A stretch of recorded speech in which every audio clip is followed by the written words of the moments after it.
இன்றைக்கி நான் என்ன விஷயத்த அறிஞ்சிக்கிட்டேன்னா, a devil in the name of lust, ஸ்தபலம் அப்படின்னு சொல்லுவாங்களான்னு தெரியல.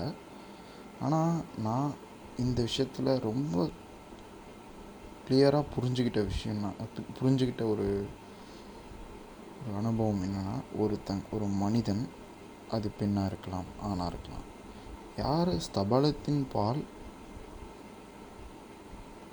ஈர்க்கப்பட்டு ஒரு அந்த தவறை செய்கிறாங்களோ அவங்க வாழ்க்கையும் அழிச்சிக்கிறாங்க, அவங்கள நம்பி இருக்கவங்களையும் சேர்த்து அழிச்சிக்கிறாங்க.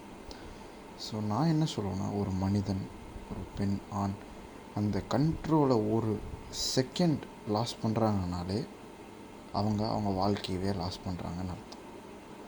இப்படி வேணால் வாழ்கிறது பேர் வாழ்க்கையாக இருக்கலாம். ஆனால் இப்படி வாழ்க்கைன்னு வாழ்கிறவங்க தான் வாழ்க்கையில் சந்தோஷத்தை அடைய முடியும், தேவையில்லாத கவலைகளை பெறாமல் இருக்க முடியும்.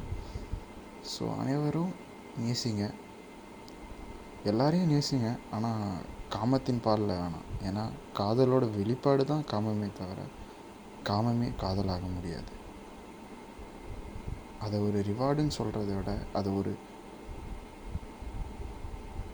கெஸ்டர் ஆஃப் ப்ராமிஸ்னு சொல்லலாம். ஒரு நம்பிக்கை ஒருத்தங்களுக்கு கொடுக்கறது தான் அந்த காமம்ன்றதே தவிர காமம் காதலாகவோ காதல் காமமாகவோ முடியாது.